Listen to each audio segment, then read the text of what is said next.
Ajda in Nuška sta prijateljici, prostovoljki in vzgojiteljici, ki v kraju Peče pri Moravčah že 7. leto zapored organizirata dramsko predstavo, ki jo zaigrajo otroci. Spominjata se lepih dogodkov v lanskem letu in razmišljata, kako razdeliti vloge med 40 prijavljenih otrok. Komaj že čakata četrtkov večer, ko se v dvorani gasilskega doma spet dobita z otroki. Kaj, sva zapol, da tole potrdiva, pa pošljemo sporočila in v četrtek imamo že prve vaje. Ok, v redu. V tej hiši živita sestrici Vesna in Eva. Eva je punčka s posebnimi potrebami, ki zelo težko hodi in govori. Srčno si želi, da bi tudi ona nastopila v Trnuljčici, kjer igra njena sestrica Vesna. Eva bi nastopala v predstavi. Mami, je lahko? Lahko, če ji boste pomagali. Ja. Otroci se bodo prvič dobili in se pripravljajo na predstavo. Ok, počitnice so mim in zdaj smo se mi danes tukaj spet zbrali, da bomo pripravili novo otroško predstavo.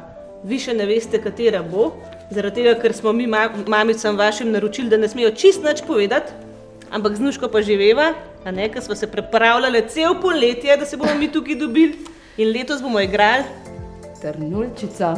Trnuljčico. A lahko moja sestrica Eva igra? V redu, ja, lahko pride Eva, tvoja sestrica zraven. Poznate vsi Evo? Ja. Kako bo pa plesala? Ja, okrog se bo usedla. Kaj pa, če bo iz odra padla? Saj jaz sem tudi lanski let padel, pa hva. Bo čisto v redu, če ona zraven pride, a ne? Aj bomo vsi pomagali, da bo lahko tudi ona nastopala, pa bila uspešna.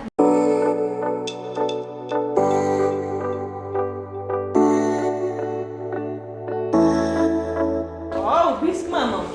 Dober dan. Koga smo danes pripeljali? Evo. A jo boste kaj pozdravili?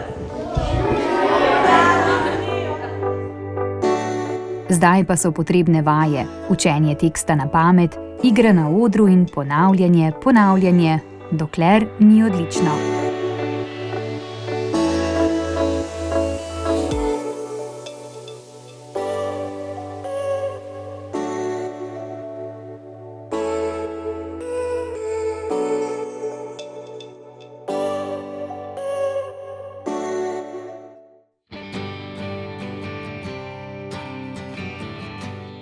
Zdaj pa gre za res. Oblačenje v kostume, iskanje rekvizitov, še zadnja navodila voditeljic. Zdaj gre za res. Še majhen kuku med zaveso, starši so že tukaj. Namesto vstopnine so starši prinesli zvezke, ki jih bodo otroci namenili otrokom, ki jim jih starši težko kupijo.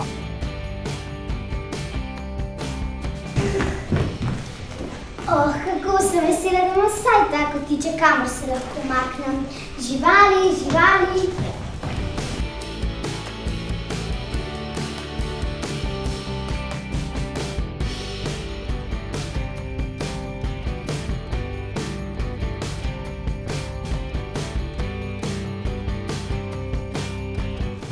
Živali, kako sem vesela, da pri vas vedno najdem tolažbo in vedno me spravite v dobro voljo.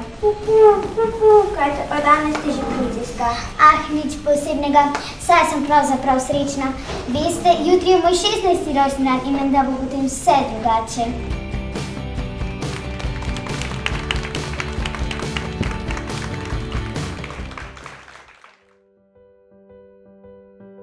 Otroci so zvezke odnesli v šolo, kjer jih bodo poslali na Karitas. Ta pa jih bo razdelila naprej med otroke, ki jih potrebujejo. Tudi vi ste povabljeni, da zvezki pomagate svojim sovrstnikom, ki potrebujejo vašo pomoč.